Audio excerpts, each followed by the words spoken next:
have it already queued up.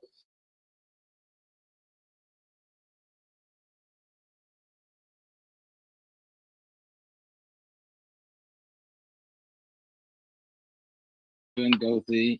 Yes, Yeah. yes. I'm super excited to get into the conversation, especially during a time that there's a lot of conversation around reparations. We have the reparations rally coming up in May. So one of the first things I was really interested in, especially considering Malcolm X discussions around the importance of having socioeconomic control of your conditions, he argued with reparations that were owed to African Americans, but also the African diaspora for the unpaid labor of our ancestors. How does this demand connect to the broader struggle against economic warfare that has historically targeted African cultures and communities? Well, the key thing is knowing history, because to make a claim on reparations, despite us saying, oh, we were in slavery in America and these people and this government sanctioned that enslavement, you still have to prove it in a court. Right. And that means you must have facts. And that facts must come from the historical experiences, its recording, its documentation, to be presented. And people have been trying since the 1800s to carry out, and some persons, individuals, actually have won reparations, and I can't recall the names right now, for themselves.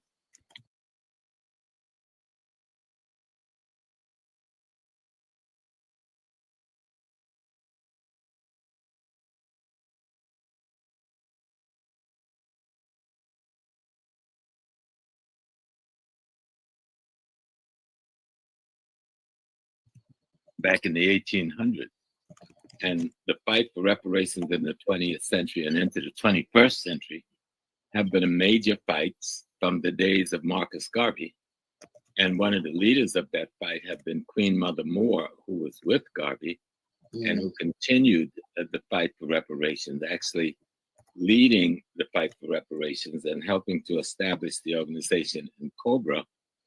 That was one of the leading forces for reparations in this country for decades. There have been other forces, multiple groups around the country that have fought for reparations in the country. It's something that multiple people through time since the First World War have gotten. You know, Poland was able to get reparations. That's where the term came into play after the First World War. Germany, certain aspects of Germany was given reparations after the First World War. After the Second World War, the Jews who have built what is called Israel was given reparations by multiple countries, not only Germany, but others, including America. The Native Americans, well, the Asiatic Native Americans have gotten reparations, multiple different tribal groups. The Japanese for their internment during the Second World War. So many people, and that's just those who are acquainted with the United States, have gotten reparations. And reparations is really a payment for a crime, and mostly the crime of genocide against the people. And certainly the 230-something years of in-chain genocide called chattel slavery, and then the 100 or so years of Jim Crow illegal enslavement more than warrants genocide, recognition and reparations granting for the African American people. Right. Right. And it's going to happen. It may not happen in this lifetime. We didn't get in this situation in a year or 2 years or 10 years or 100 years. This is a process that has been close to 500 years plus. And you're not going to undo it in a generation. We haven't even figured out what the process is. We've just been fighting for the process to come into being. Yeah. And maybe the different reparations groups around the country and then the world need to stop competing with I'm the one, I'm going to get it, because not a damn one of them are going to get it as the one. and try to find some united bases under which to work. We know that CARICOM in the Caribbean has their own reparations process going, and even some other islands separate from the CARICOM group have their own reparations process going. Multiple African nations are beginning to mount their reparations demands against those people who colonized and enslaved them in their own countries. And then we have multiple groups here in America. There's no denying that we deserve reparations. It's just being able to hold the people legally accountable in the international legal arena or in their own legal arena, which I don't think we're going to have much success at, in order to get reparations, because it was the very courts of the United States that supported slavery and made the laws and the rules, upheld the laws and the rules that kept slavery in place. It's going to be hard to get them to make that move. But maybe the international courts in Geneva and other places emanating out of the UN, we will have a greater success. But it has to first start with us putting a case together, like you put any legal case together, getting the evidence, what bank did what corporation did what oligarch group did what so-called royal family did what. Where is this evidence? And it's all over the place, the evidence, and compile that and bring it before the world. Show the genocide, the millions and millions of our people worked to death, literally within 3 or 4 years of setting foot on this continent, and then just got replenished by enslaving more to work to death in 3 or 4 years for hundreds of years. And so we know what the crime is, but we need to accentuate it in the eyes of the world, because some people talk about slavery like it was a work program that we agreed upon. Somebody just went bad on the contract end of it. And we kind of call it what it was. It was genocide, the worst genocide known to mankind. Millions upon millions of people slaughtered, women and children, before they even got on ships in our homeland. Millions lost on this side, mostly by white diseases, but enough by being worked to death in the arms of the Europeans. So all of those things have to come together to make a case. And a lot of people are doing a good job. I just think there need to be greater unity on the part of all of the different groups that say they're working on the reparations process. If we're going to see, real success over time. Indeed. Beautiful. Yes, that's a beautiful opening. Thank you, sister, for, just really honing down on where Malcolm X would certainly, advocate an issue that he would certainly advocate on. And, Baba Smalls, you've been, honoring the work of Brother Malcolm for 60 years with taking groups and bringing people together, sharing his legacy and really keeping the name out there. But just for those who may not know your role, for instance, and I know I've heard it dozens of times on the call, well, not dozens, but more than a few times on the Carl Nelson show in Baltimore and the DC area. Shout out to Carl Nelson for continuing to enlighten most of us here in the Baltimore, DC area. But you came on board and you were the first imam for Muslim Mosque Incorporated and the organization for African American Unity. Can you just, for those who may not.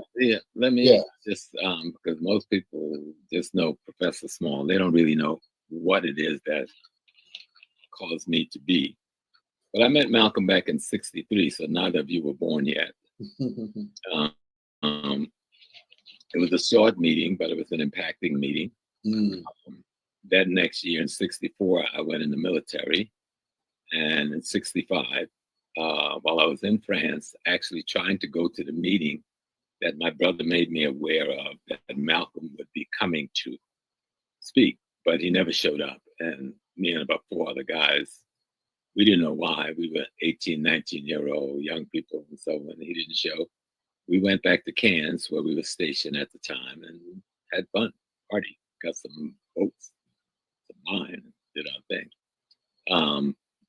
But a month out to sea, a little bit more than a month out to sea, I think I got mail call. And I was at the time, of course, in the U.S. Navy. And I had a big packet from my brother. And in that packet was the news clippings of Malcolm's assassination. Mm. And I immediately compiled those clippings into a portfolio, into a big photo album. And I was given a rude awakening. Even I was very politically active in the military, and we had our own political organization, shipboard, and in our flotilla.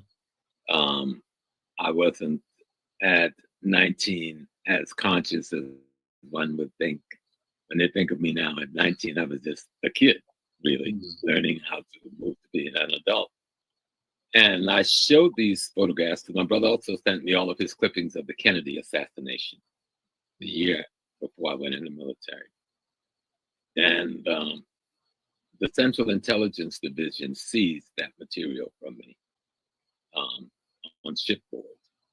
That's a Navy, sort of a CIA arm in the Navy, similar. All the military have their own intelligence element. And I was with the Central Intelligence Division. And of course, then they denied that they took it. But I realized then there was more to the young man who spoke so forcefully, who I'd met in '63, than one would think, because why would they seize all of that, those clippings from me, and then deny seizing it, even though people saw them go into my locker and take it? I knew there was more happening politically, because all of a sudden I started getting written up for almost anything I did wrong, and I'm trying to figure what's going on, thinking I'm just being a bad dude or something, and realizing that I'm called before the XOs for captain's mast for trivia. And then I realized some of the older brothers pulled my coat and says, they're out to get you. And so they wanted me to shut my mouth, silence me. So after one of the captain's masts, I was made the librarian. Now somebody said, oh, wow, you were the librarian in the Navy. That's wonderful. Not if you got to sit in a room by yourself all day with nobody to talk to. It's who comes to the library. And a few brothers would come in the morning before going to work duty, 7:30 or so. 8 o'clock, they're gone. A couple of people may show up at lunchtime between 12 and 1. And then a couple of people would show up. I'd be there until 6 to 7. And some people would show up again maybe at 6 o'clock. So the rest of the day, I'm by myself, locked in a room with books. Of course, that turned out not to be a great disadvantage once someone knows what to do with the book. But that was a punishment to remove me from ship's company and to lessen my influence in organizing and talking, doing what I do now. That people think I just started. No, I was doing this then. I was talking about anything I could talk about Black people. And so when I left the Navy, I left the Navy in '66, November. I immediately went directly to Malcolm X OAAU. I met his sister Ella, her chief bodyguard, a brother who taught me a lot, named Willie Starks, who was with Malcolm up until the day he passed. And within 2 months, I was Ella's personal bodyguard, a position I would hold for the next 18 years. But at the same time, about 6 months later, I was during that early period, the first 3 months, I was just recruiting young brothers from Vietnam, just back home, because they knew how to use weapons. They were military men. And then I realized they had no grounding, they had no spiritual grounding, no foundation. They were just out in the world. So I request the reopening of the Muslim Mosque Inc., which had closed at the death of Malcolm. And it was the new mosque that he founded. And so they went on actually a worldwide search for an imam. And the committee had people from the Sudan, from Saudi Arabia, from the United States, from across the Sunni Black leadership, which was very small at that time. And they chose me. And I refused because I didn't even put my name in. I didn't know who put my name in. I'd studied Islam and I could speak a little Arabic at the time, but my interest was simply to know history. You know, I was interested in religion. And I wanted to have some place where the young men could learn what I was learning, how to make prayers, how to do those things, how to be disciplined. And I refused after Haji Sham, that's the brother who performed Malcolm's janazah, brother Barry Malcolm, came in and informed me that I had been chosen as the imam. And I told him that no, I wasn't about religion. That wasn't my thing. I grew up in a Baptist church. That was enough. I wanted to be free.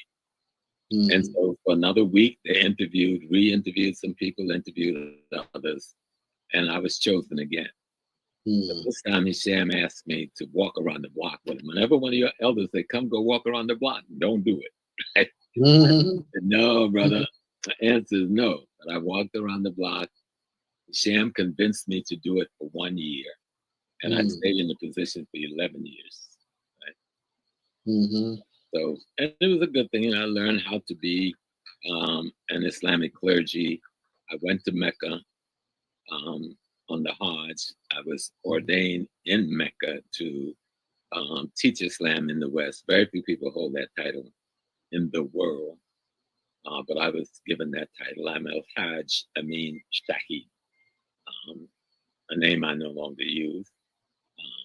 Of course, Hajj is a title. I could use it with any name. Chosen not to do that either. I realized that in that experience in Mecca and back and forth into the Arab world, that there was an African world, and all of the other worlds did not treat or look kindly upon the African world. And I belong to that African world. I walked away from Islam as a result of that, resigned as the imam over the mosque, and moved away into other parts of the struggle, remaining in the OAAU. And contrary to what a lot of people would like to think, I am still the international vice president of the OAAU. We're not celebrities. We're not on a stage. We are not, how do you say? We're not looking to be in anybody's popularity contest or taken out by any intelligence organization in the world. We've existed this long in the form that we exist. Malcolm's nephew, Rodnell, is our president, our international president. We do work, and we do not have to spread the name OAAU to get our work done. And we also have multiple, how do you say, subsidiary organizations, if you want to put it that way, that we work out of. One of the main ones that's a little better known is called the Sons of Africa. Yes. Footing here in North America, but we have them in multiple places in the Caribbean and on the continent. And all we want to do is help our people, wherever we are at, whether we have one person in that country or 100 in that country. Our objective is to try to stick to the principles of Malcolm X, which was Pan-Africanism and African nationalism. They call Black nationalism. They're not opposing things at all. Nationalism is dealing in your local environment, trying to control economic, politics, and culture for your group interests. Pan-Africanism is the unification of African people around the world around a common interest concerning economic, politics, and culture. And so we try to make sure we support those leaders in Africa who stand for those things. Very few have, but for the few who have, we've stood by them, even to their death. You know, I had a chance to sit with Sankara, who's very close with President Rowland, and a few others. So here in the U.S., married for 53 years to a very nice sister I met when we were in college. We have 6 kids. We have together birthed 4, and I had 2 children before I got married, and we raised those children. They're all adults now with their children. I've tried to work in any and every political formation in this country, especially in this city. Fighting on any issue that I thought was relevant, I would work with Dr. Clark, Dr. Ben, Dr. Jeffries, all of the great scholars. I worked with them. but I also worked very closely in the beginning with Al Sharpton before I felt he went astray. Certainly still work until this day with the December 12th movement on any project they're doing, especially supporting Zimbabwe and other African countries. And any formation that goes to the streets. I don't march anymore because my knees are bad, but I spend a lot of time in the streets in many different places in the country. Chicago and Detroit and LA, in the Carolinas, wherever people were fighting, we would send our people to fight with them. And many times, since I was also, besides the international vice president, I was Eastern regional coordinator, I would be on set, or even assist in finding different Black educational and political organizations that we thought would help in the struggle for self-determination. So basically, that's who I am. I've been lecturing and trying to teach our history for 60 plus years. And people say, why are you going to write a book? Well, I got 2,000 tapes. Go listen to some. Everywhere, every mode of recording ever used, starting with reel to reel, I've done it. Okay, till today. So don't listen to one tape. So I heard Brother Small. Listen to the teachings. I have gone to great length to give good teaching. When I'm doing even when I'm doing the podcast with any brothers, I put in, my wife can tell you, I put in hours and hours of study. I don't get in front of this computer and start yada, yada, yada. It may sound like it's all flowing out of my brain, but I've been in a lot of books. If I just showed you around this room, there's a lot of books up in there. And I spend a lot of time in them preparing myself to give people information that's useful, especially the young people. At 80 years old in a few months, I don't know how much time I'm going to have down on the planet Earth. This belongs to you guys. The struggle belongs to you. The future belongs to you. You're the architects. You've got to design it. And then you've got to implement it. But learn from us. Learn from our mistakes and learn from the things we've been successful about. You know, me and the Clark and the Malcolm and the King and the others. I got to meet Dr. King. I was a comrade with Jamal, the brother we call Rap Brown, who we're trying to get out of prison even to this day. Comrade, of course, with all of the members, key members of the Black Panther Party, from Deruba Ben Wahad to Tula Shakur to Asada Shakur to Zaid Shakur. These are all my comrades. We were all young people together, fighting in the streets together, trying to bring change in the ways we thought then was the best way forward. And whatever mistakes we made, we didn't make them because we wanted to make mistakes. We made them because we tried with the tools that we had. And Malcolm has always said in his speeches, by any means necessary. And so we would do that. We lost a lot of brothers and sisters, a lot of them killed, a lot went to prison, you know, a lot of families destroyed. People don't think about that. We were all very young, in our late teens or early 20s. And most of the Black Liberation Army members, a few who's still in prison that were trying to get out, and the ones who got out had been in there 35, 40 years. But they went in there at 18, 19 years old, 20 years old. Okay. And they weren't out there doing foolishness. They weren't selling drugs. They weren't killing our people in the streets. They were politically advocating for the freedom of the Black race worldwide, supporting the liberation movements all over Africa and in the Caribbean, Central America, South America, wherever we could. And for those acts, many died, many names you don't know. Many lives were destroyed by the authorities of this nation. And we had some great victories too. Victories we'll never get credit for, because when a force sees a force coming after them, they usually give in to the lesser force, you know, and that's cool. So we put enough pressure to bring a lot of rules and laws and administrative changes and education and other things into being into this country. I can recall at least 4 student campus takeovers that I was involved in. And I only went to one of the schools, but our job was wherever our people we were fighting. Right. You went, you did what you could.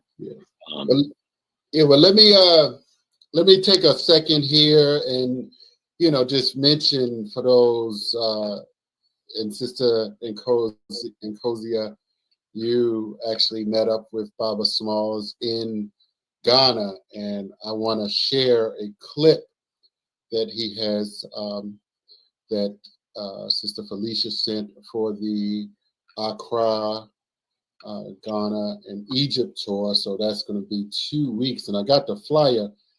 Many may not see it in the upper right-hand corner, but I'm going to play the video right now here. Let me share my screen, and okay, no, that's the wrong. Let me make sure I get the right one up here. Okay, let me just start it and then, okay, wait a minute. No, I need to share. I need to share the video. Actually, let me. Yeah, take your time. Here we go. All right. Family, this is Professor James Small, and I'm inviting you to join me on a life-changing journey to Ghana with Happy from July 25th to August 5th, 2025. This is more than a trip. It's a very spiritual homecoming. We will stand in the very waters where our ancestors took their last bath before being taken from their homeland, never to return. We will honor them, reconnect with our roots, and experience the beauty of Ghana, its people, its culture, and its spirit.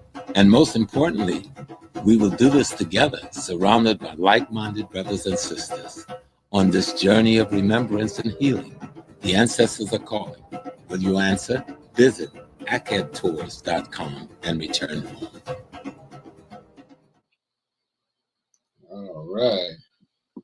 Okay, let me close that out here. Okay. I think that's Well, done. Sister Nkozia, you were Yes. on the trip, and I know you. When we all go sometimes to West Africa for the first time, and we're eating different foods, and you had just come from Egypt where you were eating one type of food, and then you came into another dietary situation, and that can sometimes upset your stomach, which happened to you, happened to me multiple times. And I know you didn't get to go to all of the spots we went to, but you got to see enough of it that you have a sense of what we try to do with this tour as an educational tour. We visit up to 4 museums on this tour, and trying to just give a sense of what our history looks like, feel like, and at the same time move through a country and watch a country as it's giving birth to itself. Ghana is a developing institution, and most of its population are young people. So you want to speak to us, and that you've spent multiple times in Ghana, not just on our trip, but you've been back and forth on your own. So you would like to talk to us a little bit about Ghana, then we can get back to Malcolm, because he also spent time in Ghana. Okay, yeah, absolutely. It was a great tour. Like, I loved us going to the medical research center, the organic shop, where we got to see all the different medicines. That was all different plants. Messed up from the poison ivy, and I went there. They took care of me too, and they healed everything. Right, the medicine worked. Yeah, that was terrible. Yeah, here that poison ivy, that was really scary, but yeah. But no, it was a beautiful trip. Yeah, I think I missed a few things, but the museum that we had went to, that I still want to ping in with, that museum that we had reached out to, and allow for the African diasporans to know about a history like that. And maybe we could have the few institutions that we do have a lot of people at, like Howard University, partner with that museum. Do you remember the name of the museum? They had so much history there, and he had used all his funds to collect that history, and had ties with Malcolm X as well, and that was really beautiful. And I want to continue to go back there. It's the one in Esokado in the Western region, right? And the founder of the museum also has an African-owned completely television station called the Pan African TV in Ghana, and he used his own money to build that museum. And it covers the Caribbean, the United States, and Africa. He built a real Pan-African museum. This is in the Western region. And what's beautiful about the Western region, where that museum is located, when we went to Nana and Ketsy's house where the naming ceremony was, Right. the house up on the hill to the right, I didn't get a chance, I don't know, but I pointed out to you guys, that's where Malcolm X stayed, that's where Maya Angelou stayed. That was the family that Maya Angelou lived with while she was in Ghana. And so that is the family whose king oversees our naming ceremony. And the man who built that museum is actually his best friend and brother comrade. Right. He talked about that briefly.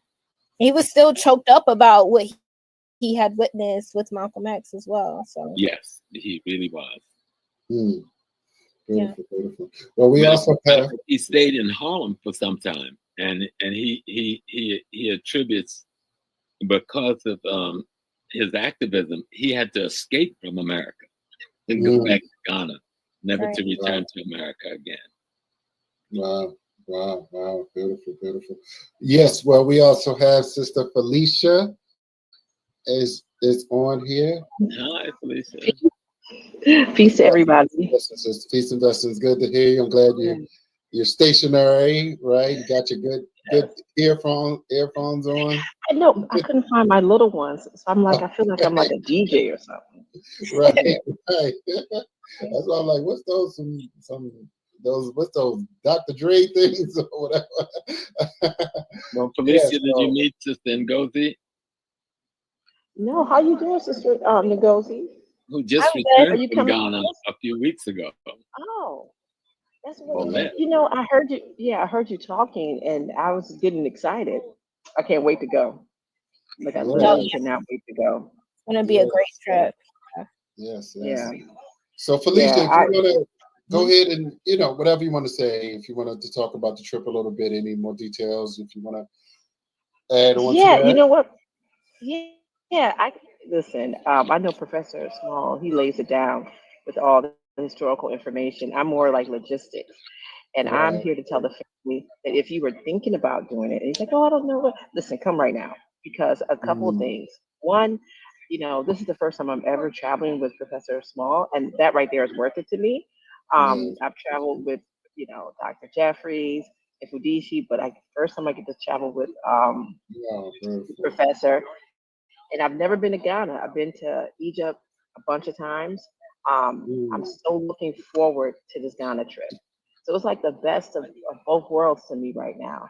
And family, I thank you so much for showing. This was a good job. Having our little our flyer video. Oh yes. Yeah, and right here, iCat Tours. If you guys have any questions, you can go to Professor's page. He has a call button. You just call me. Listen, we're here for the family, and so you can make it work. We have lots of payment plans. We're gonna get you to Ghana and Egypt. So just give us a call. Yeah. Beautiful. Yeah, thank you very much, sister. And I met you several times, so always, and thank you for having me on 2 years ago. Yeah, you got to come back, Haki. Yeah, thank you. Like, people come. Yeah, people come one time and then be like, okay, where they at? Oh. Yes. Well, I appreciate it. But it was good, going to Detroit and, having that flavor. Detroit, anytime I get to go there, that's always a blessing. So thank you for all the work that you and Brother Taki are doing to enlighten us in the re-Africanization process. And that's what we must do, re-Africanization and nation building. Yeah. We literally fought. We are doing what our elders tell us to do. I ain't mentioned nobody's name. I'm just saying it might be somebody on this phone, on this little call right now, that be telling us what to do. We just do what they say. That's it. And and listen, you got to come back to Happy Talks and talk about the Malcolm X. And this huge entourage we getting to come up this year. The first time I went was last year, and I was like, why did it take me this long to get here? And I live in New York City. Wow. And Rosie's gonna come this year. She's gonna get on that bus and come from DC or get on that train. Yes. Absolutely. We've been doing it for 60 It was years. so nice. 60 years. And And I've been a part of the leadership of it and the critical leadership for the last 59 years. okay, beautiful, beautiful, beautiful. And it's But, important because it's a pilgrimage. And it was instituted by his sister Ella the year he mm, as okay. a pilgrimage. And at first we were opposed. Many Muslim brothers were saying, oh, y'all worshiping a man. Nah, Mm, you don't understand Islam. I studied mm, the Hadith very well. And mm, one of the things that all Muslims are implored to do is to visit the grave site of their martyrs. You're mm. asked to do it, you know? Wow. But those who did not know and truly read and understood history, we don't have that issue now. Many Muslims come from multiple different places. Mm, And the Mosque of the Islamic Brotherhood, which was founded by one of Malcolm's Islamic students, Imam Tawfiq, and was headed by another one of his students today, Imam Rashid. They come and do the Islamic part of the ceremony. It's not the Muslim Mosque's pilgrimage. It is the OAAU pilgrimage. mm, Everyone else is our guest. And so mm, we also have Akan priesthood come for libation. We have Yoruba priesthood come. Sometimes we have Native Americans come. And mm, we certainly try to involve the children in almost every year in some mm, form or fashion. And we've been blessed that every year people bring busloads of children. wow. And the Wow. idea is it was to create an anchor place spiritually and culturally for African American people. This was a young man who at age 39 took 19 bullets on Mm, our behalf. mm, 19 bullets, mhm, right?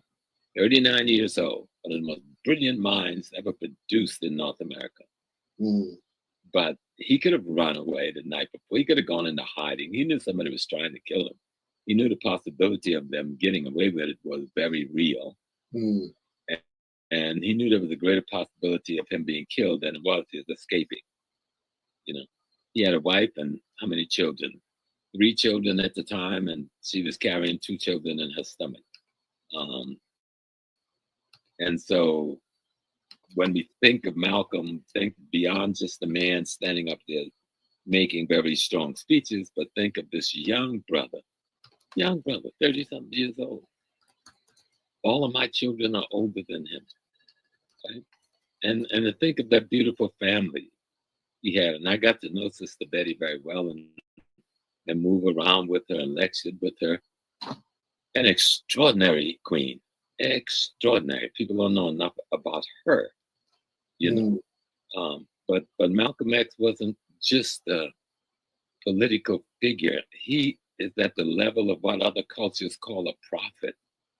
He's at the level of what other cultures make national heroes out of, because of the way he analyzed our situation. And then came up with a method for solving it. Remember, he was in the Nation of Islam. That was founded by the Honorable Elijah Muhammad.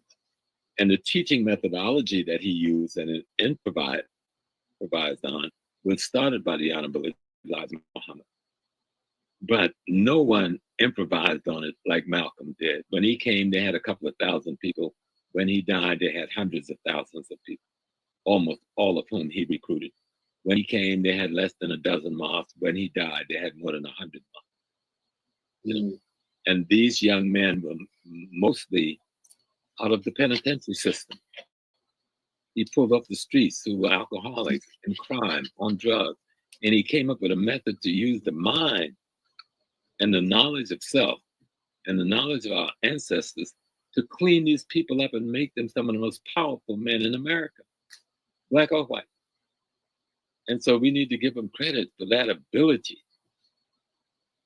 to help enhance that teaching methodology of the Nation of Islam so that it produced the product it produced in black men and women. Because when you see the women of the Nation of Islam, you see some of the most powerful black women in America. And you may meet thousands of black women who have left the nation, but almost all of them are in some leadership, some professional, or some business motive.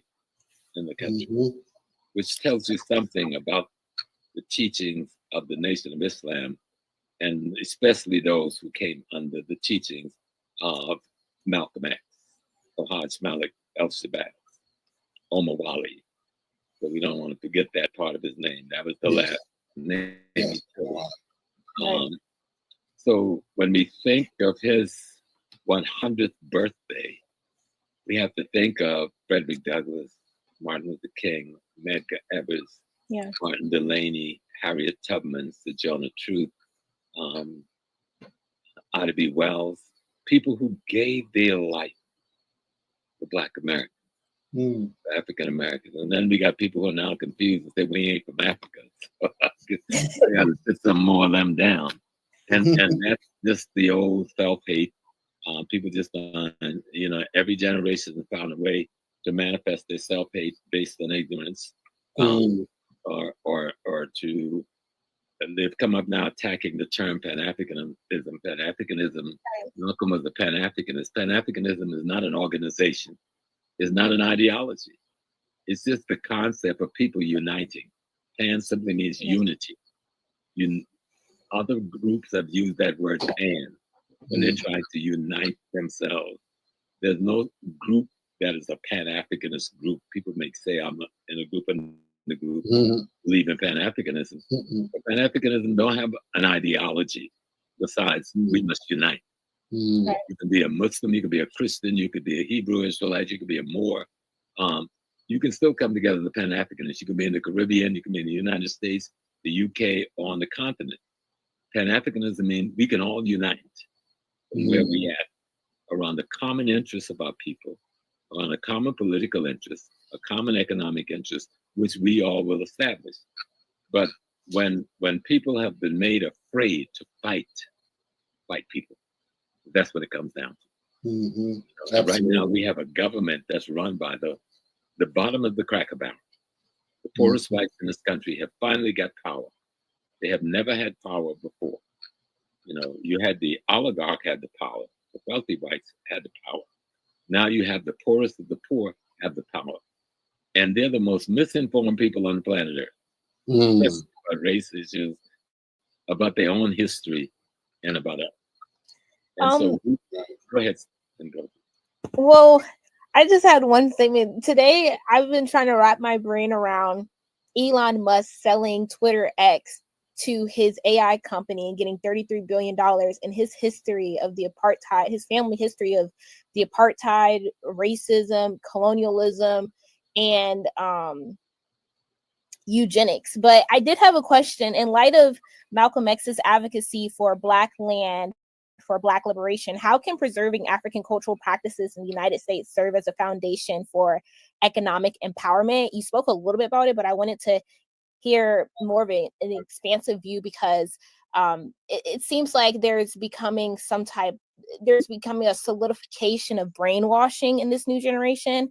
And then my other question was, you spoke a little bit about Miss Collins, Ella Collins, and I was wondering what lessons from their leadership, Ella Collins and Malcolm X, resonate most strongly in today's fight for social justice. Somebody asked Malcolm one day, they said, Brother Minister Malcolm, what do you mean by Black nationalism? Do you remember his answer? No, please repeat it. Yes. When asked, what do you mean by Black nationalism? Malcolm X said, you must control the economics, the politics, and the culture where you live. Now, he used the word social in place of culture, but culture is the best description. And so when we think of Malcolm, most people just think of his strong rhetoric against racism, but they don't think of the fact that his ideology was about building the economic, political, and social foundation of the Black community. Right. That was the goal. That was his stated goal. And the one thing he did in the Nation of Islam was the largest Black business corporation in America under the leadership of Malcolm X. After the death of the Honorable Elijah Muhammad, his son Wallace dismantled the business, but had no concept of how culture and business should work together. if you go into any of our community, you see multi-ethnic groups, not African Americans, running the retail and wholesale infrastructure of our community. Malcolm X was saying that's inappropriate, that you must control the retail and the wholesale infrastructure in your community. Black nationalism means you must control not only the economic, politics, culture, but the land, labor, and resources of your community. And it seems like so many people don't understand that. They think if you say, I want to be a businessman, that you're anti-Black. And on the other hand, that those who think that if I want to be a businessman, I can't be an African. It's the strangest thing, but I understand why. The system has screwed up our minds that way, you know, because everybody has to eat. Everybody has to have shelter. Everybody has to have clothing. And you can't get that unless you have an economic foundation that allows you to do that for you and your family. You know, and so then we come up with the methodology of how do we do this? You know, how do we begin to, this is where culture come in Nkozia, because culture fosters the unity of a people to operate around the group's interests. Because you can't do this as a bunch of individuals with skill. Right. You know, because right now I was searching last week, looking for the wealthiest Black communities in America, of which we have many. And I'm talking about community with 60% or more Black people whose income is 100,000 or more. And you're all down in the Baltimore and Prince George's area, you got 2 or 3 of those types of communities right there. And coming up in Northern Maryland, you have more.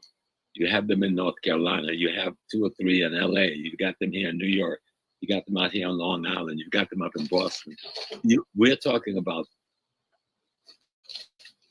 probably hundreds of some of the wealthiest communities in America is Black, but they don't operate like that. They operate as individuals living in a nice gated community, sending their children off to the best colleges, driving the finest car, and doing minimal things. You know, they do charitable things, many of these communities, and the sororities and fraternities that many of them belong to. But we're not a couple of 100,000 people. We're nearly 60 million people, all right? And if your efforts can't reach out to try to help the bulk of that 60 million, your effort is almost useless. It means your effort is working for the other side, those who are opposed to our survival and our thriving. Exactly. Because those communities can thrive. They can help share that body of knowledge of how to develop entrepreneurship, how to move, you know, in a larger grouping into higher education to get tools and skills, but having that consciousness to bring it back home, not move away to a separate, isolated suburb, okay? And if you go to the suburb, then build the Black foundation there. Don't go as an individual hiding in the midst of other ethnic groups. Take care of their group. But you're a part of their group, taking care of their group. You're not part of your group, taking care of your group. I hope you understand that. I do. Because we miss that. And then you have to say, well, you know, people have struggled for so long, and there's been such terrorism in this country, economic terrorism, physical terrorism, burning our bodies, barbecuing our bodies, lynching us, chopping us up, all the things they've done to us, raping our women over and over. Even in the era when the chains was off of our hands, the social terrorism, just for our women still working on these plantations. I grew up on a plantation, so I know what I'm talking about. They were abused by the white elite on those plantations. Right up to now, because we still have people in Mississippi, Arkansas, Louisiana, and other places working on these plantations. We still have people sharecropping in America, even though they don't call it sharecropping anymore, which was nothing but an extension of chattel slavery without the chains. And then when we talk about the prison system, starting with Angola, which should be closed and everybody set free, Yeah. you know? And then we're talking about a prison system across the country with nothing but an extension of chattel slavery, and it still is. So we have challenges that we have to elevate visually so people can see. You know, the reason you don't let people get a good education is you want to deprive them from making a living honestly, forcing them to have to do things that that the society is determined to be criminal behavior, so you can put them back into incarceration and make them slaves again. Every prison in America works with the people in there works for different corporations. Every Nabisco cookie you eat, people in prisons make those cookies. Right. 2 or 3 cents, 5 cents on the dollar. Mm. And many of the license, cookies. Many of the corporations use prison labor. Under the guise we helping them get a little bit of money, to buy the toiletries and the shit that they're doing, or we helping them buy the clothing. But they use prison labor. Many of these corporations do. And the state's government use them for all sorts of things. So not just making license plates or making the furniture we see in state and city offices and stuff. Much of that stuff is made in prison. Mm. This is slave labor. So what do you think is the way to get the next generation, the new generations coming up, to care more about these things in the age of technology where it is able to capture people's minds? It's easier for people's minds. Teach the history and the culture. That is the key. It sounds so mundane. It sounds so easy that people go, oh man, teach the history and the culture. Teach people to love themselves by learning to love their ancestors, learning to love their mothers and their fathers. Despite the crippling ailment many of our parents have had and have been injured. My father left my mother when I was like 3 years old. Never seen him since. I just remember walking around that bed crying. Okay? But my mother then married a man with 11 children she had, and my stepfather was a god. He raised 11 of us plus one of his own. Wow. He died too young, but he was the most beautiful human being I've ever known, and he gave me a lot of the strength that I have. So we know that there's good African men, and my daddy was one of them. There's good African women, and so it was my father and my mother that kept me in my history and my culture. My grandmother was a root lady who kept me in my history and my culture. That's why I know history and culture is what works. That is what takes you and informs you of how to be whatever it is you're going to be. You're going to be a lawyer? Fine. You could be a lawyer for the Zionists. You could be a lawyer for the Anglo-Saxons, or you can be a lawyer for the Black folk. Now, which lawyer are you going to be? Right. And so that's where history and culture comes in. It tells you, it comes up like, who loved you, baby? And that's your ancestors. They gave so much, hoping that your generation, Nkosi, which is one of the greatest we've ever produced, y'all are the most highly technical group that we've ever produced. You're the most educated group, meaning having access to educational training and skills and tools. You're the most courageous, moving all over the world and doing all kinds of things. But you need the bond. The glue is culture. Right. And there's no singular cultural presentation. We have multiple cultural presentations, but there's an underlying spiritual foundation to all African culture. And studying history lets you learn that. But we're confused. We think spirituality is like religion, and you approach it like you approach Western religion. No. Spirituality is our ancestors' interpretation of their understanding of science, right? Their interpretation of their understanding of cosmology, their interpretation of their understanding of ecology and the environment we find ourselves in, how we work with it and how it works with us. That's what spirituality is on the real with African people. That's why I rather call it African sacred science rather than spirituality. And that is the ship in which the educational system that you call culture. Culture is the people's educational system because it gives you your values, your interests, and your principles. And so the key is study history, because history gives you the information to see what I just said. And Malcolm saw that very early on, because Malcolm, a lot of people try to play Malcolm like, oh, he was so downtrodden as a child. Well, listen, when Ella went and got, first of all, his mama, one of the greatest women, Sister Louisa, was in the Marcus Garvey organization. She was an officer in the UNIA, not just a member. She was the secretary of one of their chapters. She was one of the editors of one of their newsletters. So that meant she had She was very politically active and conscious, and the father was the head of a UNIA chapter and a minister. So they even at the beginnings, they came out of an intense African-centered environment. Now, Wow. after Mama's taken away, yes, they put him into the social service system for a couple of years, but Ella came and got him.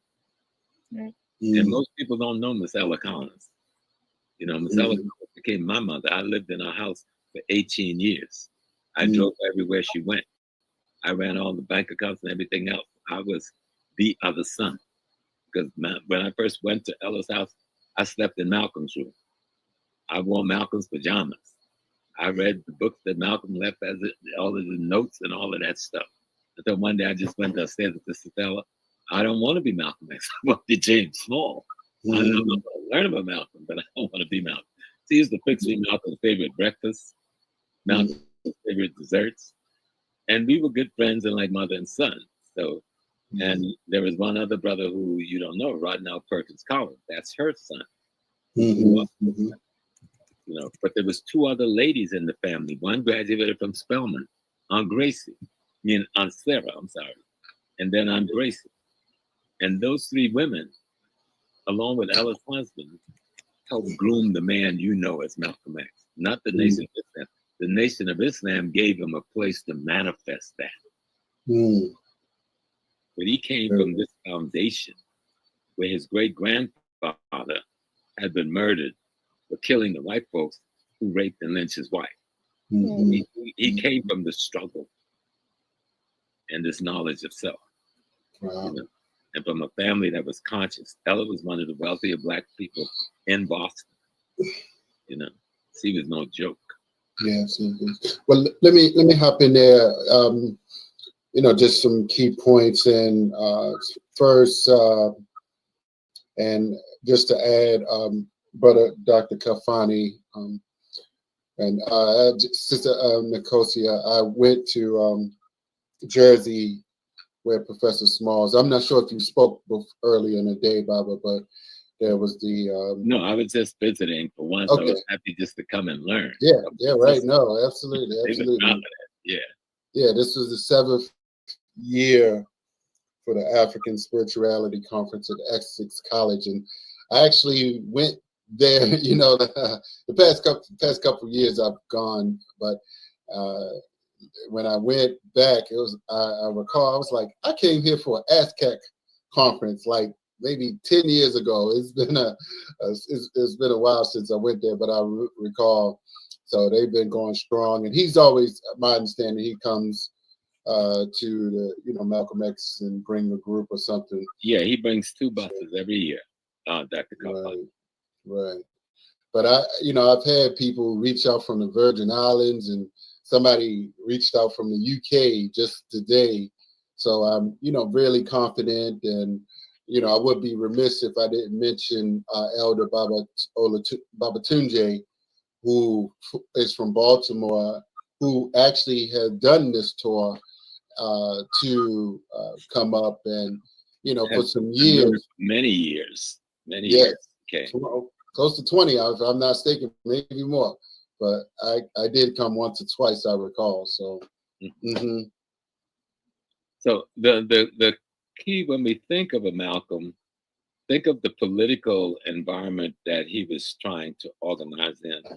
Right. And even though they center him a lot just in the New York vicinity, he was all over the country, including the South, building temples in Atlanta, in Mississippi, in Alabama. But they really talk about his work in the South.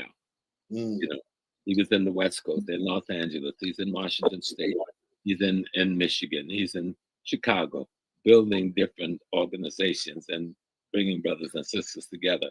Even in New York, most people don't know that he opened a major temple in Brooklyn, bought nearly a whole block over there. And those facilities are still there, being run by the mosque, the Sunni mosque that Wallace converted the nation's mosque to today.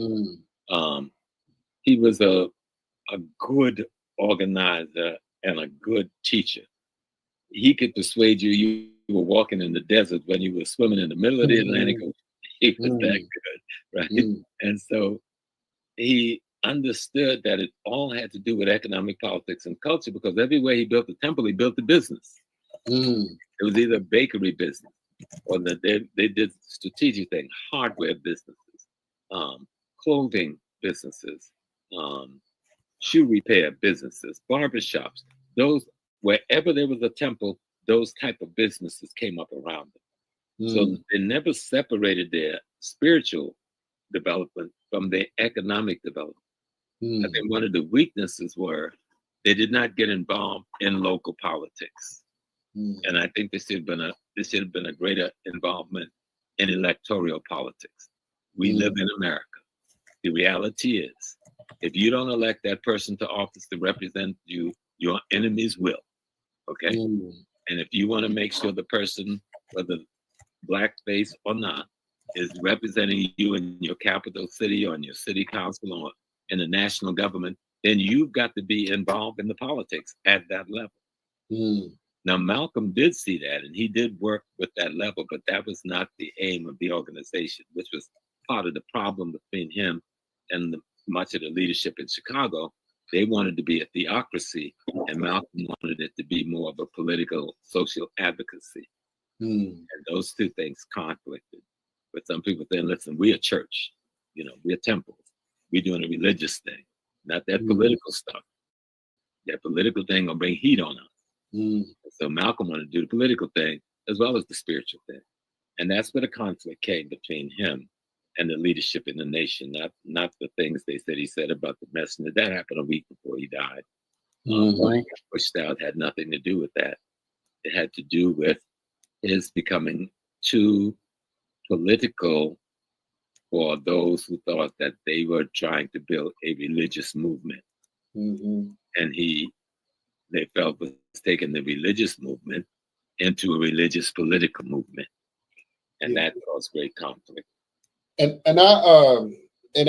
just a point of clarity in terms of that sort of separation. I know that Malcolm, as he's teaching the fruit of Islam, and I believe if it was a brother in LA, he got killed.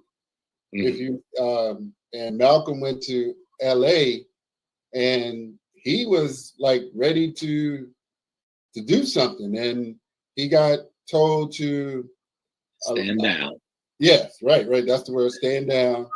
And my understanding that Malcolm was just like, we can't do this. You cannot like let somebody walk all over you and not do something, right? So. Well, he did obey the messenger of Islam, the Honorable Elijah Muhammad. He did obey the orders to stand down. Right. But what he did, he came back to New York and he went into his basement with two brothers who, I forgot the brother's name. I met them when I first came out of the war and got to know them very well. But they wrote a book called Two Black Writers' Response to Styron's Nat Turner. Someone had made this, white boy had made this massive negative critique of Nat Turner, and these two brothers responded to him. Right. So those two brothers got with Malcolm on a weekend in Malcolm's basement in Queens, and they created Muhammad Speaks newspapers. And the newspaper was his response. Okay. And so that's when the newspaper was founded in his basement, and that was his response to fighting back for the brother who was killed in LA by putting the information all over the world. He was a man who simply loved his people. He was a man who studied history. He knew history. Some people say, oh, he learned the whole dictionary. Yes, he did that too. And that gave him a vocabulary like no one in the world, and an understanding of the words that he was using and how to use language. But he also studied and read history. I remember one of the books when I first moved to Boston that was in his room, beside his bed, that he had been reading the week before, was by a guy named Camus. It was a priest in France who fought against Nazism. and it's called Resistance, Rebellion, and Death. Mm.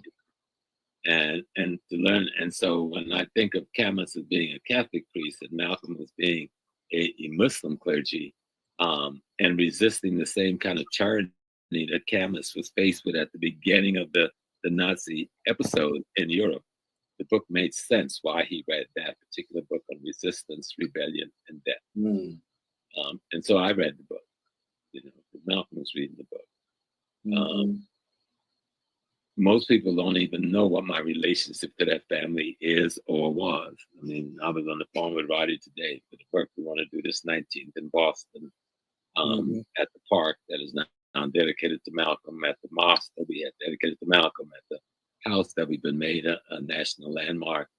Somebody has to run all of these things. So OAU run these things quiet. There's a park in DC that we were working on before Trump got in, and it was going to be named the Malcolm X Park. And really, it's already been named that, but trying to get the finances to really develop Meridian. Yes. Malcolm X. Yeah, but to get, we were on the precipice of getting the monies necessary to do a really makeover. But I doubt if we'll get that now with this administration being in. But, life isn't going to end in 4 years. You know what I'm saying? They got 4 years. Hey, let them do their thing. We need to do our Black thing right now. Right. Because there's a war going on between the other side. There's a war between the Germans, which Trump represents, and the Zionists and other elements, which is represented by certain banking interests, investment housing, and international corporate structures, right? And then you've got the what do you call it, the military-industrial complex in the midst of all of that. But most people never think of Germans being powerful in America. But the largest white ethnic group in America is Germans. And most people don't know that. Every time I say it to people, they go like, what are you talking about? Yeah, we say white, and we just forget about the makeup of the group, right? But the largest white ethnic is Germans. And they predominate in all the states that Trump, the critical states he won in Pennsylvania, he got 95% of the German vote. Wisconsin, he got 95% of the German vote. In Milwaukee, he got something like 90% of the German votes. And that's replicated wherever there's large German populations. Okay. And then he got, of course, when we think of Central South America and the consciousness of the white-skinned Latino, he got that vote, 70%. They come out of these dictatorship and oligarchy type of governmental structures, these police state and military states. And so Trump was appealing to them. And so we understand that. But we've got to always be willing to study history, study culture, study other people's culture too, because you want to know what's coming after you, study other people's values, but know your values, know your principles that was left. Some people, I was with a brother last night, I was talking on a show with some brothers, and they were saying, well, we had all those things in Africa and it didn't help us. Yeah, but we didn't have guns when they invaded us. And we didn't have the hatred for life that you can come in a village and kill 1,000 women and children and walk off and eat a chicken sandwich or whatever they ate. We were not in a murder culture. We did not come from a murder culture. Right. And we didn't think, we didn't think other human beings would do that to other human beings. But we got a surprise. But we know now what we're up against. Right. We're not going to be in a state of shock anymore. We're not going to be caught thinking, this is my brother, this is my sister, because they stand upright. There's a different value. There's a different interest. There's a different principle that makes up his consciousness. And we need to master that. As we master the values, interests, and principles that should make up our consciousness. Hey, Nat, where's the rest of them? My kids and grandkids are just coming back from Holland. Okay. Hey, lady, what's happening? You want to get on TV? That's a little baby girl. Hi. Natalia. That's the thin Gothi, and that's Brother Haki. You had a good weekend? Okay. Bye. And this is Mr. King. I got to greet everybody that's just coming back home. Mm-hmm. Hi. Yep. Hi, Sister Betsy. And this is Mr. Mary. Hi, Mr. Mary. Hello, hello. Okay. And this is my daughter, Miss Betsy. So, Hi. Hey, Pops. Hi. Hello, hello. So they represent the fact that family is at the core of everything in African culture. You know, even though we're in this society and we have a lot of problems, like I said, my dad left when I was like 3 years old. Things fall apart. But we've got to know what it should look like. That's why you study history. Yes, it fell apart, but how do I rebuild it? Right? What should it look like? Right? And don't mean you have no easy trip. Me and Carol have been together 53 years. We argue almost every day about something. You know what I'm saying? But we also work to maintain a family, get all these kids through college. Every one of our children have at least a master's degree. And every one of them are working in the interest of Black people in whatever industry they find themselves in. So you got one's teaching, the other guidance counselor, one is a principal, one is in the music industry. Wherever they are, though, they are working for our interests. They're Black nationalists, even when they got to disguise themselves. Because I demand no less. Want to walk at my side and call me daddy. One that was just in there, he's a medical administrator. His wife is in the legal profession. So, well, it doesn't matter what skill you got, just put that skill to use for the development of the economic, politics, and culture and the spirituality of your people, wherever you are.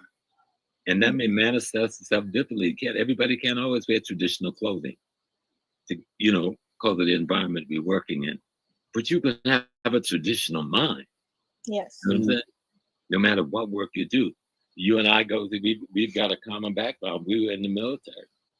And I advocate every day that young Black men and women, if you're not going to college and you don't have a skill set that you can go to work, join the U.S. military. People say, I don't want to join the military. You're a fool. If you don't understand all of the values you can get from that versus the value you're going to get standing on the street corner unemployed. All right? To make money. Because after a certain age, you're going to get with some sister and you're going to mate with that sister and you're going to have some children and you don't have a way to take care of that family. Use what you have. Malcolm said, by any means necessary. I tell Black young men, go and join the post office, join the police department, join the fire department. Those are the instruments and the infrastructure that runs the community. You rather sit back and complain about the racist cop, then go and become the cop. Then you don't have to complain about the racist cop anymore. Exactly. And so when you say that, and then you say that you're a Pan-Africanist and a nationalist, people look at you cross-eyed because they don't understand what Pan-Africanism and nationalism is. When I watch the Zionists work, those folks are nationalists, okay? And we may not like what they're doing, but they're using a nationalist ideological approach to doing what they're doing. And they're using their religion as culture to bond them together to get that done.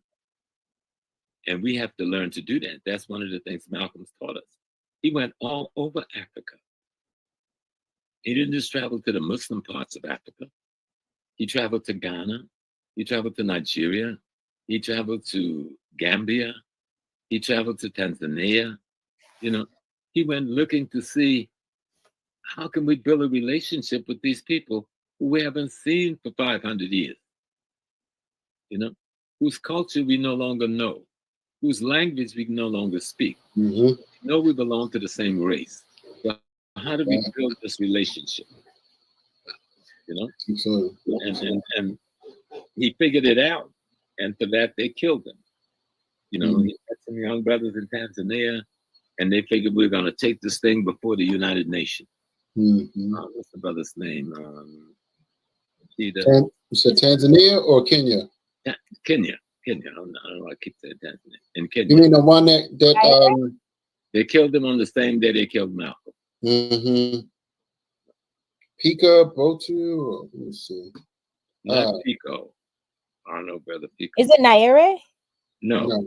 he was in Tanzania, and Malcolm was learning from him. But there was a young brother of East Indian background in Kenya, Okay. East Indian and African background, and they assassinated him on the same day that they assassinated Malcolm. But we didn't know that because we were over here. And then there was another brother named Mr. Cummings, who was the ambassador from Guyana, who was also helping to bring him before the UN. They said he fell out of his hotel window in Manhattan a week later. You know? And all in all, they killed about 20 people after Malcolm was assassinated. Wow. Who were associated with Malcolm. But most people don't know about it. A few writers have written about it. But one of the key things that the system that we end up calling the State Department, the CIA, the FBI, went after Malcolm for, and early before he left the nation, when Malcolm raised the murder of Patrice Lumumba in 1961. We now know that with the release of all the files, that it was President Dwight David Eisenhower that gave the orders to have Lumumba killed. All right. And we knew that John Kennedy won the election and was coming in the office, and he had heard the rumor Kennedy did not want it to happen. So they didn't tell Kennedy until after he had been killed. He had been killed a week before they let Kennedy know that they did it. Right. And so I forgot the guy, one of the Dulles brothers, who were the founder of the CIA, went to Africa and oversaw the assassination. They used Belgian and French mercenaries to do it. Now, all this is a matter of national and international record. Now, everybody in the world knows. So most people are not paying attention to it. And so now, when we think of Malcolm raising the issue of the Congo in 1961, with the death of Patrice Lumumba, there's so many other little pieces we don't know. That Patrice Lumumba was a student of Kwame Nkrumah. Kwame Nkrumah was a big student of John Henry Clark. Okay, and Nkrumah and Lumumba had decided that if Lumumba gets to be the president of the Congo, then Lumumba and Nkrumah was going to create a union between Congo and Ghana with Lumumba as the head. They put this in writing. We didn't know about it, but the enemy knew about it. The man who's the current president of Congo today, father was part of the group that helped murder Patrice Lumumba. You understand what I'm saying? The things are still very connected. So this M23 that they're trying to tell me and you are the big villain, they're not the villains. Don't fall for that. They're saying the head of Rwanda is really the troublemaker. That is a bunch of bull. Right. All right. And M23, those people are Tutsi people who have lived in the area they're now calling Congo for thousands of years. When the British and the Belgians and the Germans agreed to annex that part of Rwanda to Congo because of its wealth, nobody said nothing about it. And this was even after the Berlin Conference. They annexed all those people to Congo, but the leadership in the Congo never recognized them as Congolese. And so these Tutsi people were always oppressed. Some Hutus as well were there. That's who make up M23. There's an ethnic war going on, not a war to steal natural resources. But all of the South African companies are there. We're not saying they're stealing natural resources, right? In the Goma area.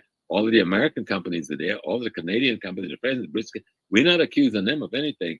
Yet there's over 120 militia groups killing our people all over Congo, working for all of these white people. Wow. And nothing is being said about it. Malcolm would have spoken on it, right? Right. And so I feel like I got to do what Malcolm said do. I'm speaking on it. You know? And that people need to do the research. And you'll find the linkages and the relationships. And then Trump, 4 weeks ago, that he was going to reach out to Congo and try to do the same extortion piece he did with, where's the war in Europe? Ukraine.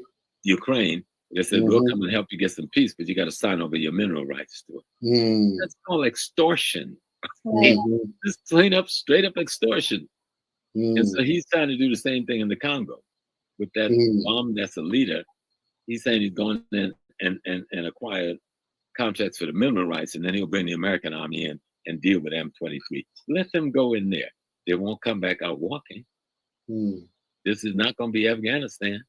You know, those jungles take care of themselves. You know?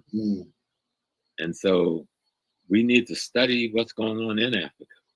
And you study that M23, they're not Rwandese. They're Congolese people who happen to be Tutsis who have been oppressed for almost 100 years.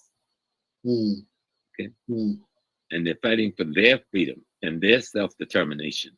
But because they've taken over the areas that the Western mind is considered to be sacrosanct to them, and they brought in these Romanian mercenaries, and the brothers kicked their butts, captured all of them, the ones they didn't kill. And so they send the South African army up there with their stupid self under the guise they're going to help the government of Congo, but they're really there to protect the white mining interests of South Africa. Okay? So we need to study these things. Someone who did a beautiful dissertation on it is P.L.O. Lumumba. P.L.O. Lumumba speaking on the Congo. He does a couple of excellent dissertation on this whole subject. But Malcolm looked at that subject many years ago and he saw it. But the reason he was killed so immediately, so quickly after he had gotten back from Africa, because there was a meeting that was about to jump off in Algeria. Algeria had just defeated the French in the Algerian War for Freedom and was led by a man named Ahmed Ben Bella. Ahmed Ben Bella called a meeting of the non-aligned nations. That was all of the African nation, Asian nation, which had just come into freedom within the last 5 to 10 years. It wasn't aligned with the East nor the West. And so he called the meeting of that group. And Malcolm X and Ernesto Che Guevara were to be the keynote speakers. And that was to happen 2 weeks from the time he got killed. And certainly the US government would not want him addressing that group. Because America, that was the midst of the Cold War. America was trying to recruit that group into their camp. Russia was trying to pull them into their camp.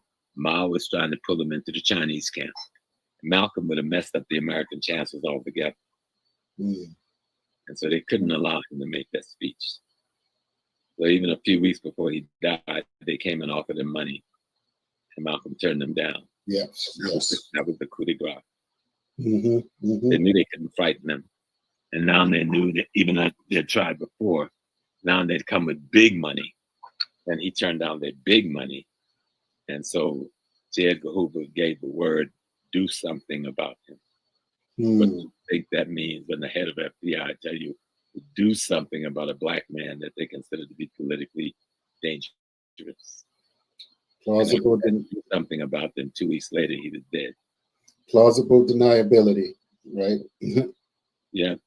Right. But the point is, Malcolm came, and in that short period of time, it gave us a lot to learn from, to study from. Let's learn and listen to his speeches, listen to his economic analysis, listen to his political analysis, listen to his social analysis, listen to his historical analysis, listen to his spiritual analysis and his ethical, moral analysis. They're all in his speeches. Sometimes we just, for most people, it's just enough to see his picture and use the X. But no, read his speeches. There's multiple books and pamphlets all over the country that you can buy with his speeches in them. And study the mind of the man we call Malcolm X. That 39-year-old young man that took the 19 bullets on our behalf. That's who we're talking about. That's it. So in Nkozia, he would have loved you because you're strong and you're a young lady. You're powerful, strength. I know I don't know you as well, but I know you a little better than you think I know you. I see your strength. I see your power, and you have a right, to be anything you want to be in this world. Anything you want to be, and then nothing or nobody stops you. I even encourage one of my best friends in Ghana. till I found out he was the CIA station chief. Right? Wow. Danny McGee. They know, Danny, I'm calling your name, but hey, you took the job. You know? I don't even object to those jobs. The people should take all those jobs. But we have to learn how to be a part of the infrastructure of the society we're in. If you allow them, and that's what they're trying to shift back to, where they push us out of the infrastructure. Exactly. And they control all of the means of power. And it doesn't matter what you believe or how much money you got with your black skin, you can't do nothing about your way of life. So we've got to become a part of the entire structure. Run for political office at the local level. Run for political office at the state level. Build political parties. If we can't remove the Democratic Party, join the Democratic Party and become the majority at the local level. And you can determine what the state and the national leadership is. You know, we have to learn how to master local politics. You know, learn the election laws of each state. Learn the election laws of each city. How to put together a petition to run. Suppose you say in Nkozia, tomorrow, Jim, I want to run for political office. Then it's okay. We have to get petitions. Do we know where to go to get petitions? Right? And how do you fill out the petitions? And how you then seal and fold. You got to fold the thing just right. Then you got to seal it just right. And all of these things, if you do any of those things wrong, they throw your stuff out, right? And all those laws are made to keep us from being able to get control in this thing. We must master those tools. How to get on the ballot. How to get the petitioning to get on the ballot. How to organize in small cell groups, neighborhood people to work to get you elected to office. All of these things. How to do the research on the economics that should be coming to your community that other people are stealing using not-for-profit organizations. And so the not-for-profit organizations, even though we've won political power, the not-for-profit organization run by white people but have black faces in them are running the politics in the black community because they got the money and the manpower to help the people elected to office. Let's study that infrastructure and how it's negatively impacting our community. Yes. And then get out there and do our thing. I mean, we've done extraordinarily well. I mean, I don't have any heavy criticism about African American people's political and social achievement over the last 100 years. You know, we've gone up against the biggest monster in the world. And we've won some major victories. We've had some defeats. We got our butts whipped a few times, but we whipped their butts more than a few times. Wow. In multiple ways. And we must continue to do it. And it's you young people. It's really your ball. The ball is in your court. And identity and culture is at the core of your victory. Identity and culture is at the core of your victory. And so if we understand that, because identity is a deep thing, it isn't just the color of our skin. Right. You know, that's the prerequisite. That's the door opener. But identity has to do with your lineage relationships, meaning to your ancestors, and the values, interests, and principles that they discovered and held sacred, that they know will keep you bonded and glued together. Identity. And culture helps inform and ensures identity. And spirituality helps to govern that identity. And history got all of that in the package. Know your history, we erase the mystery. That's my little pathetic term. Right. So Nkozia, I'm hoping I'm going to see you back in Africa someday. Absolutely. Yeah, I'll be there this year. But talk to us about you young folks. Where do you want to see Africa go? Where do you want to see the African American and the African Caribbean people? You know? I want to know how we can better mobilize and organize ourselves, because as of now, I mean, I understand that you don't have a critique of the African American community, but I have critiques like the fact that someone, going back to Elon Musk, this $33 billion that he just gave himself, that's economic warfare, as he's solely tied to oppression, but you have African Americans who are buying Teslas. You have Africans who's buying Teslas. And even in Ghana, you have the Katanka car. Like, people can purchase the Katanka car, but instead they purchase like European cars, and of course they're cheaper, whatever. But like lack that of consciousness. Lack of consciousness come from a lack of knowledge of history. What other people will have this kind of relationship with their genocide and murderers? Does the Jews have that kind of relationship with Nazis? No. Absolutely not. No, because they know their history. They celebrate it every week. They got a holiday celebrating themselves. Look on your calendar. They got more holidays than anybody. What are those holidays doing? Celebrating significant moments in the times and history of that group. What does that give them a chance to? To constantly reinforce to themselves who they are. Mm-hmm. You know? And we have to do the same thing. The enemy disbanded our spiritual institution. You go to Africa, and most places you go, and you talk about traditional African religion, and the first thing they tell you, you're talking devil worship. Okay? They're scared. That's juju. I don't have nothing to do with juju. Everything about African indigenous, no, they're going to hurt you with that. If we could hurt you, why the hell do we hurt the colonialists? You know what I'm saying? It's so stupid. But that's what colonialism do to your mind. That's what slavery do to your mind. Our job is to undo that. We have to give a rebirth to African consciousness. It is not an easy task. It is not an easy job. But that is the job. And once we recognize that that is the job, then it becomes easy, because it becomes what you do and who you are. Nothing that I've done have been a stress or strain to me. Even when people tried to take my life, I've been arrested. I've been beat up. I've been on my knees with the pistol in my mouth. You know, I had all of those things happen to me. But one thing I knew in my brain, that I was never going to surrender, never going to betray. I was never going to give in. I would die first. And I was scared. I can't lie. So I was trembling like a dog who knew they were about to die. And I've seen animals, when they know they're about to die, they start trembling uncontrollably. And yes, I've been there, but I still didn't confess to nothing. I didn't give up anybody. I've been laying on the floor in LAX. You know where that's at? LAX.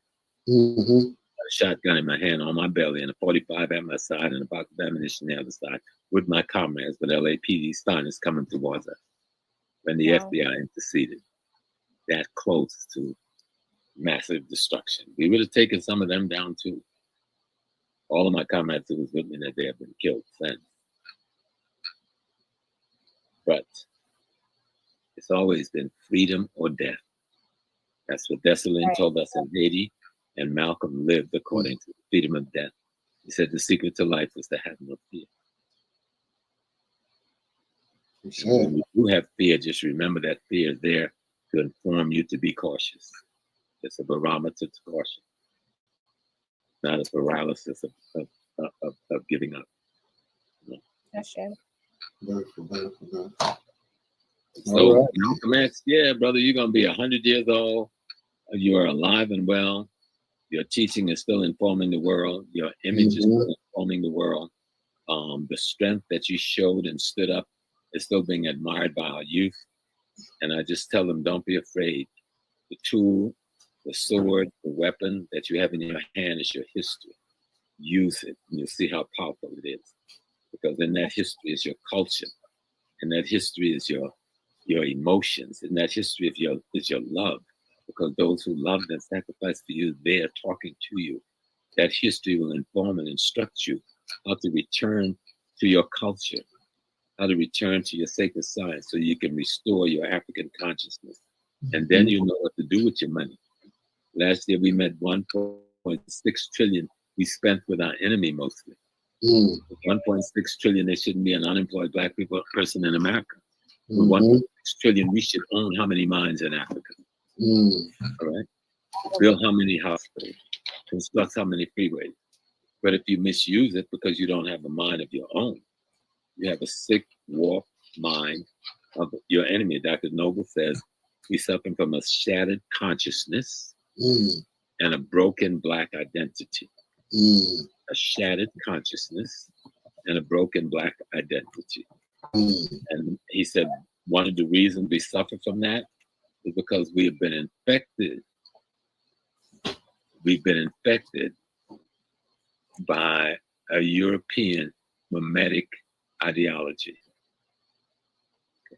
And we must use African culture as an antiseptic, as an antibiotic, get rid of the infection of the European mimetic culture that mislead, misguide, miscontrol our consciousness, so that we can give a new birth, a rebirth to African consciousness. Which means all African consciousness means I will operate in my group's best interest. Because my group's best interest is my personal best interest. And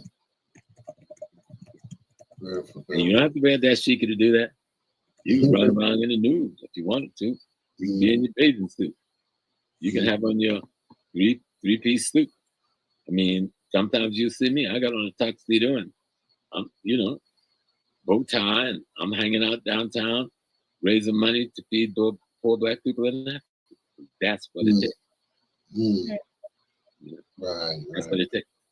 And then I can be in another spot and I got on my nice booba and I'm cool there. Or I can just have on my jeans and my sweatshirt like I got today. And my little red, black, and green hat.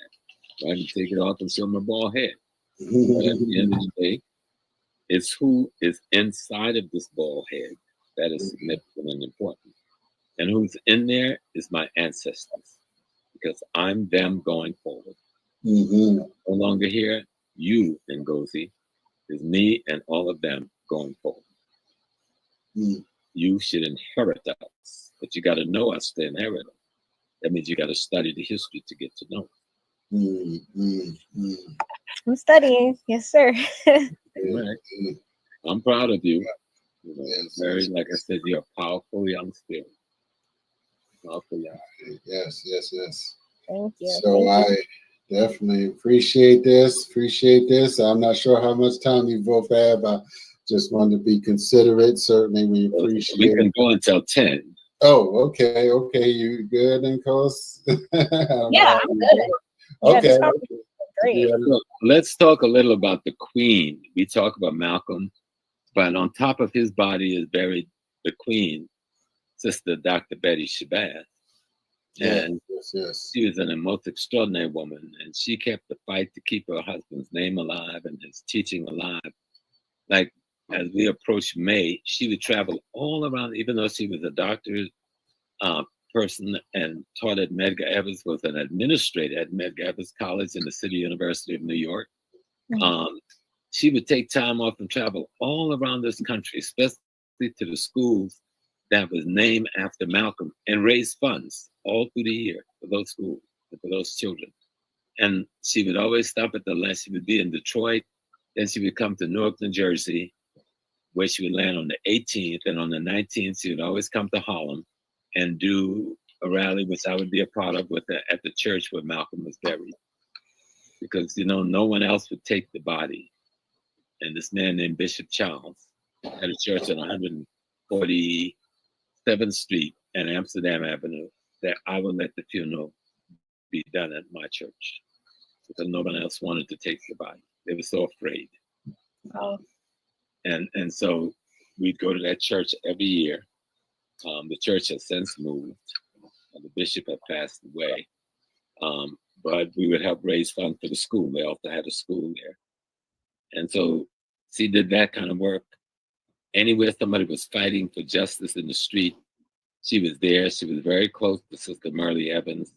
She was very close to Dr. King's wife. And the three of them spent a lot of time together helping our communities all around the country. I don't think those three women get credit, Coretta, Merle, or Sister Betty, get the credit they deserve from us or in media.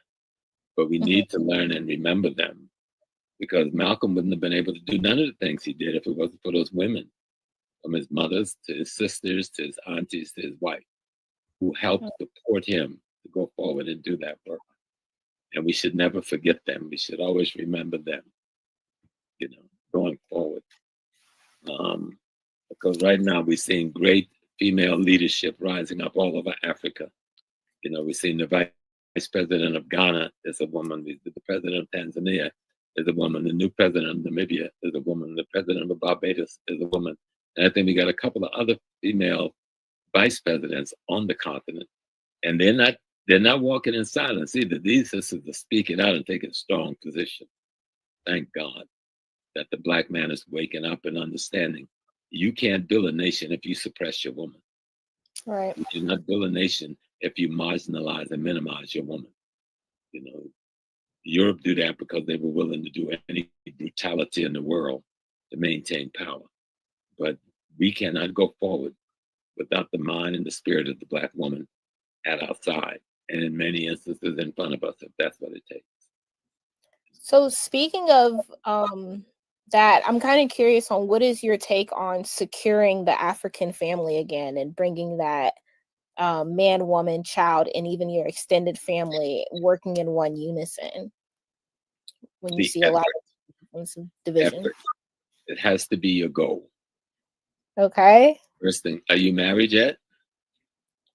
No, sir, I'm not married yet, but soon it's coming.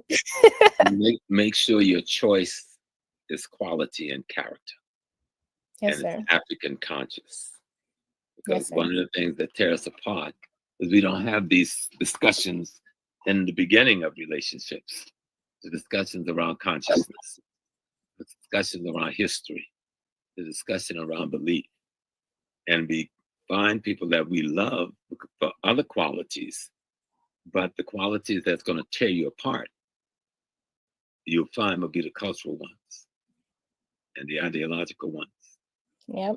You know, because you can always find someone who you're going to be attracted to, you know, who's going to be attracted to you.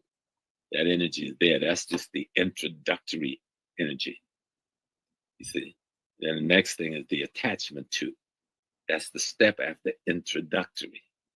But where is that energy? That's a longevity. That energy comes from, I got to get to know you and you got to get to know me before I give you too much of me.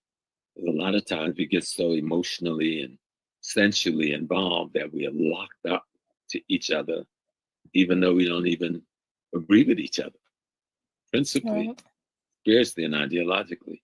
So try to have those discussions with your mate.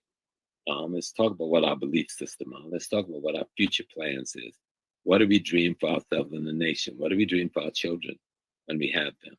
Have those discussions way up front, so you know who you're walking with, talking with. Don't take it for granted. You know, you're a beautiful woman. I would lie to you all day long.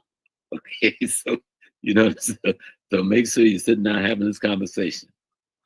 Okay. You understand me without me being critical, because I'm very graphic with my children, you know. And I got four, I got 1, 2, Jesus, 3, 4 girls, 4 girls and 2 boys. And so I don't just talk about birds and bees. I'm very, very clear. I speak to my girl children, my lady women children.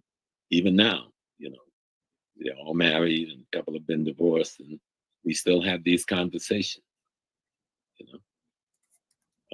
And so you got to have the real conversation, because right now you got to say, okay, how is this going to be when my hair is gray and my breasts are sagging and my hip ain't tight no more and my knees shaking when I'm trying to walk? How's this going to be? You know, Right. how's this going to be when I get a little bit of fat around my waistline? How's this going to be? You know, have that conversation. Don't be scared to have that conversation. What is it you love about me? You know, where are we going together? We know we want to build a home. We want to live in this place. We want to develop an income level so we can survive. We want to have children. But what is our belief system? What is our spiritual system? Because some people who are Christians and traditionalists can make it together, but most don't. Some people who are Muslims and Christians can get married, but somebody has to change somewhere along the way, you know. So trying to find develop them while you're young, develop the common things you need to glue you together. And I swear in Nkozia, it starts with knowing the history together, studying the history together, studying the spiritual system. You don't have to come, because you can really use Christianity for spiritual development if you know what you're doing, if you're willing to study, if you're willing to read, you know, if you're willing to because a lot of our stuff is in it. You know what I'm saying? But Right. nobody tells you it's there. Don't show that it's in the literature. And if you study the literature, you'll almost always leave the church, because there was nothing in the intent of the early teachers was the establishment of this thing we call the church. That became the European way of controlling things. People were saying as each individual to recognize the divine in themselves. You can find that in Corinthians and multiple other places in the book, including coming out of the mouth of the so-called Christ. But if you don't know those things, you won't know how to use that tool. It's just a tool. But it's been a dangerous tool for us because we were forced to come into a belief of it rather than a knowing of it. Right? So those little things becomes important along the way, you know. Do things together. Don't do things separately. Even though me and Carol have made it this far, we spend too much time apart. You know, she was a medical doctor. She went to medical school. We had children throughout that period. I stayed home to take care of children, worked through jobs, selling stuff on the streets, and doing whatever we had to do. But we didn't spend the time we should have together. You understand? And so Yes. you wait till you get old before you start getting to know each other on the real thing. When all of the beautiful things you could have done for each other got left on the wayside because you weren't together with one another. And so we see with Malcolm and Sister Betty, strong bonds. And I think both of them being in the Nation of Islam and being Muslims when they met enhanced the strength of that marriage, you know. And so marriage was invented by Africans. And it was very simple to hold the man and the woman who produced the children responsible for raising the children, and to hold that in the community. That's you have a wedding, so the community witness your agreement to take care of one another and held you responsible for that. That's what a wedding is. That's why you have all them other people there. Otherwise, you just go in a room and get a preacher and go and get married and keep it moving. Save a whole ton of money, you know. But you have a wedding and invite the community in so that they can be witness to your agreement to one another. Be witness to the fact that you have responsibility for them children. And if you don't meet those responsibilities, they will hold you responsible. But at the same time, they're there for your counseling and guidance if you need it. And so family became the core of civilization. It is the centerpiece of a civilization. And when I say family, I'm talking about the union between the male and the female. I'm not talking about those other kinds of arrangements that Europeans seem to be making for themselves. I don't know what the problem is. I'm not that smart, but I know what the problem is. Ain't normal for me. It was not normal for my ancestors. And it was not suitable for building a stable society based on ma'at, truth, justice, righteousness, harmony, balance, and reciprocity. And to understand cosmology and ecology and see how we fit in nature, following the laws of nature, because those are the only laws that mean anything. Right? Mm-hmm. And so our ancestors knew family was essential and important, because you can't have no baby unless you have a seed of a man in your womb to fertilize your eggs. Now they got new technology where they can keep the penis from entering you, and they can take a needle and put the seed in you, but you still got the seed of the man that fertilized that child. And a man can't have no baby unless he gives that seed to you, because you can't give your egg to him. Okay? So nature created an institution and a process that tells you what relationships should be. And when that seed from the man, seed from the woman, or the egg from the woman and the seed from the man come together, y'all replicate yourself.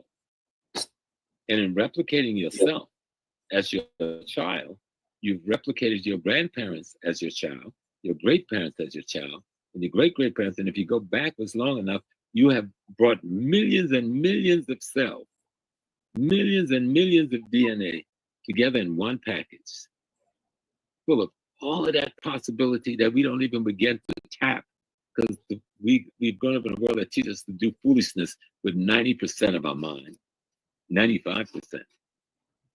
Mm. Instead of tapping into that hidden cosmic memory, that astral memory of our ancestors that dwell in all of us. So that was going to be my final question on the 60th anniversary of his assassination. How can we best honor Malcolm X's legacy by fostering a deeper comprehension of African spirituality and its role in resistance against systemic oppression? Specifically, when you're talking about ancestors, it's like, you know, how do we tap into that cosmic ancestral lineage when a lot of it has been, you know, paper genocide, actual genocide, eugenics has been wiped away of what it's not wiped away. It's only wiped away from your conscious world, but not from your subconscious world. No, your genetic. The subconscious world. Yeah. Well, I give you the simplest tool possible. Study your history. Start with the history of your family. Who's your mama? Who's your daddy? Who were their parents? Who were their parents? Who were their parents? Where were they born? What did they go through in Louisiana, Mississippi, Alabama, Arkansas, California, New York? What did they go through to become who they were? And then you expand into Africa, you know. And today we got all of the technology to do the gene search and stuff. And some of us get lucky. We found our family. I had a sister, she was Puerto Rican. She went with me on one of the trips to Ghana. And I was talking to her husband, James, last week. And she remembered one name that her grandma used in Puerto Rico. And so I called Ghana and gave that to my travel people, Kwame and them. And they found the priest and a linguist. And we found this lady's family in Ashanti. We went to the village, you know. And when we rolled up to that village, it was the day they were having a funeral. But all of the royalty left that funeral and let that go on separately while they came and created a whole nother ceremony for their great-great-granddaughter, born in Puerto Rico, returning home because she remembered that one name, that one old lady. Wow. In San Juan. So we know our people are there. You know, when we left there, we left our uncle, our aunties, our cousins. You know what I'm talking about? Sometimes we left grandma because she was too old to go into slavery, grandpa. And so they kept producing our family members that we don't know. But in our genes, we know them. And so your question is, how do we tap into that? Studying history is one of the main things. That's the first step. But learning the spiritual systems. Like, for instance, there'd be the Yorubas, because the Yorubas was the largest, one of the Yoruba wars was at the end when the slave trade was ending, right? So many of their prisoners of war were the last group to be brought over here, right? And so that's why they were the last layers. Under the Yorubas, the Akan, the Ewe, the Congolese, the Angolan, and so forth. But the Yorubas, the last layer, that's why we remember so much of their tradition. Candomblé, Bokaria, Santeria, Hoodoo root in the South. These traditions we maintain because they were the last element. Even though we contain a lot of the elements for some of the other culture, they become primary. So start there. Study, don't join nothing until you've studied it. Read the literature. There's buku literature now on the Yoruba tradition. And if you need me to help you with a bibliography, you can call me. We can do that. So you can understand if somebody says, you've heard people talk about their Oshun. And every attractive woman I've ever met who's physically attractive think they are Oshun. Most of them are not Oshun, but because we think like we think Western religion. So Oshun represents the sensual, attractive young woman with the music and stuff. And so everybody, young women want to identify with that, but that may not be where your consciousness is. But what is Oshun? She's not just sexuality. She's not just physical beauty. Oshun at its core represents intuition, the intuitive nature of the human being. How do you develop that intuitive nature in the human being? That's what the knowledge of Oshun is all about. Or Yah, Venomon Oya, the top sister with the locks, who practiced polyandry and had 2 husbands. But Oshun means change for the purpose of transformation. She's the transformer in the human consciousness, right? Because she's change and process. And that's why she marries Ogun, because Ogun is transformation as a result of change. And that's why she marries Shango. Shango is the recognition of the fact that I need to change. You understand? And so these are metaphorical, anthropomorphic tools to teach us concepts, ideas, and principles. Right? So we don't worship objects. Those are teaching tools. Because we didn't have books in libraries where we have today. Reading wasn't necessary in the way we use reading today. So those symbols were our libraries. And interpreting them was our reading process.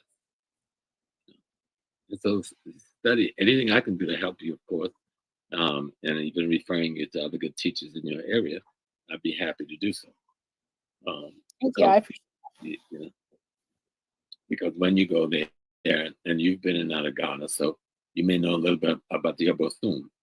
The Obosun is the same thing that we call Orisha. It's the same thing we call in ancient Egypt the Netters. It's the same thing we call in Haiti the Loas. These are simply the anthropomorphic symbolism that our ancestors developed to explain certain concepts, ideas, and principles to help us develop and grow as the best human being that we could be. You know? And so in one way, the things we're calling African religions is really our sacred spiritual university. That's true. I hope that was helpful. Very helpful. Thank you so much. Well, you're so welcome. And Malcolm actually did the same thing with Islam. In Islam, they have something called the Pearls of Faith, the 99 names of Allah. But it's the 99 Orishas. It's the 99 Loas. But no Muslim will tell you that. Okay? And most of them don't even study the 99 pearls, the 99 names. They're just into this whole Arab cultural praying motif. And there's a difference between Islam and Arab culture. And one has to know enough about the history of Islam to know where Arab culture intrudes upon it and has gotten a higher shelf than the actual spiritual system itself. But anyway, and I was an imam, and I thought I was a very good one and a very good teacher. Matter of fact, I know I was. So I'm going to let you guys go. I know my wife says she was on that computer last night talking to people until midnight, and you got up in England at 9 o'clock, and then be back on.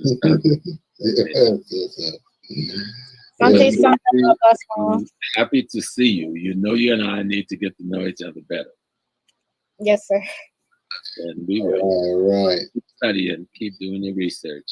Yeah. Always walk in the world, being careful. You can always, I tell everybody, set up a shrine for your ancestors. You know, not even a shrine, an altar. And that's just a place where you display their photographs or their names. And what is the purpose of that? To stimulate memory. Mm-hmm. So when you see someone's picture, it brings back memories. And when you dialogue with them, you open even more memories up in you of them. Mm. And then you will find that, what would grandma have told me to do with this circumstance, with this problem I'm bringing to her, if she was really alive? Well, if you meditate deep enough and talk deep enough, you will realize from what grandma words and consciousness was in your memory, the answer is right there. You know what grandma would have told you, you know, because you can remember how she felt about these things. And so that's one of the easy ways you practice getting in tune with the answer. And you'd be surprised at some point, you don't have to do nothing. You know that one speaks to me. I feel it. I know it's that one.